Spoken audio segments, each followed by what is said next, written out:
एक ऐसे मोड़ पर पहुंच चुका है जहां से हर किरदार की जिंदगी एक नई दिशा लेने वाली है। कहानी अब सिर्फ पारिवारिक रिश्तों तक सीमित नहीं रह गई है, बल्कि अब इसमें चालबाजियां, साजिशें, धोखा और बदले की भावना भी गहराई से जुड़ चुकी है। दर्शक जहां एक और मंगल और कपिल की शादीशुदा जिंदगी की जटिलताओं को देख रहे हैं, वहीं दूसरी ओर लक्ष्मी और कार्तिक की कहानी में एक बड़ा धमाका होने जा रहा है। और इस सब के केंद्र में है आदित्य, जिसने अब कपिल के खिलाफ मोर्चा खोल दिया है।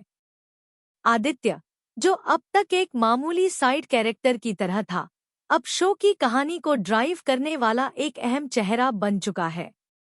उसे जैसे ही कपिल की एक्स के लौटने की खबर लगती है, वह इस मौके को भुनाने की प्लानिंग में लग जाता है। कपिल की पुरानी प्रेमिका वापस लौट चुकी है और कपिल अब भी उससे बातचीत करता है। यह जानकर आदित्य को यह समझ आ जाता है कि कपिल के पास छिपाने के लिए कुछ तो है। और वहीं से शुरू होती है एक खतरनाक चाल। आदित्य बड़ी चालाकी से एक डिनर पार्टी प्लान करता है, जिसमें वह कपिल को आमंत्रित करता है और कपिल खुशी खुशी उसका निमंत्रण स्वीकार कर लेता है, क्योंकि उसे अंदाजा ही नहीं होता कि ये डिनर उसकी जिंदगी की सबसे बड़ी सच्चाई को उजागर कर देगा। डिनर के दौरान आदित्य एक सरप्राइज गेस्ट के रूप में बुलाता है कपिल की एक्स को। जैसे ही कपिल की नज़र उस पर पड़ती है, वह हैरान रह जाता है और उसकी घबराहट साफ दिखाई देती है। उसके चेहरे की रंगत उड़ जाती है, उसके हाव भाव बदल जाते हैं और वह खुद को नियंत्रित नहीं कर पाता। आदित्य की योजना काम कर रही होती है। वह जानता है कि बस अब एक छोटा सा धक्का और कपिल का सारा झूठ सबके सामने आ जाएगा। और यह धक्का तब आता है जब एक्स और कपिल का आमना सामना होता है और दोनों के बीच कुछ निजी बातें आदित्य और घर के बाकी लोगों की मौजूदगी में निकल जाती हैं।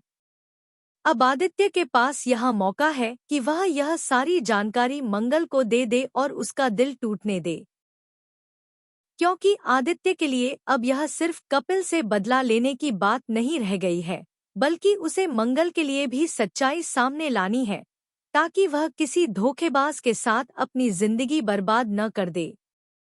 वहीं दूसरी ओर लक्ष्मी और कार्तिक की कहानी भी उतनी ही उलझी हुई है।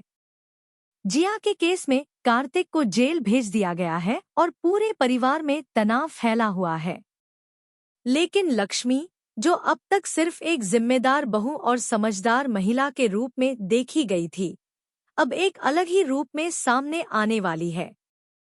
उसे जैसे ही पता चलता है कि जिया की मौत सिर्फ एक नाटक था और फॉरेंसिक रिपोर्ट में यह बात स्पष्ट हो जाती है कि जिया का अंतिम संस्कार हुआ ही नहीं, वह तुरंत निर्णय लेती है कि वह कार्तिक का केस खुद लड़ेगी।